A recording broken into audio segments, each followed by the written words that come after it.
માં બેસાડી રાખો કે બધી જ સારી વાત એક જ દિવસે આવી જવાની નથી. એનો અર્થ એવો નથી કે સારી વાત સાંભળવી નહીં.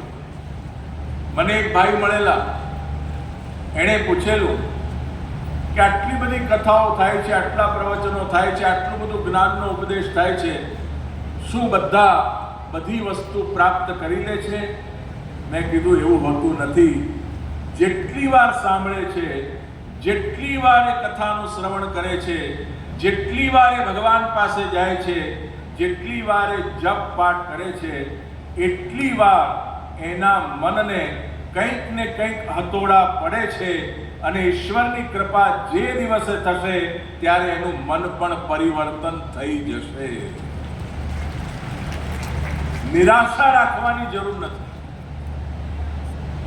અભ્યાસ એનું તો કૌંતેય હે અર્જુન, તું અભ્યાસ કર.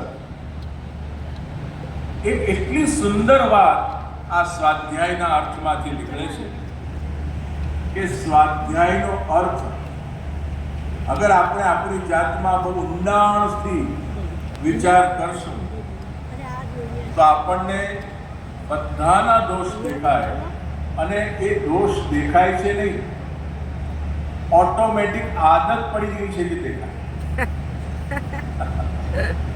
શું પડી ગઈ છે? આદત. હવે આ આદત એક જન્મની નથી, અનેક જન્મોની આદત છે. પણ એક વાત ચોક્કસ છે કે આ આદત આગળ જતા દ્વેષમાં પરિણમે છે, અને જ્યારે દ્વેષમાં પરિણમશે તો ક્રોધ આવશે, અને જ્યારે ક્રોધ માણસમાં આવે છે ત્યારે એના અંદર ક્રૂરતા પેદા થાય છે, અને જ્યારે ક્રૂરતા પેદા થાય છે એટલે ભક્તિનો ભાવ જતો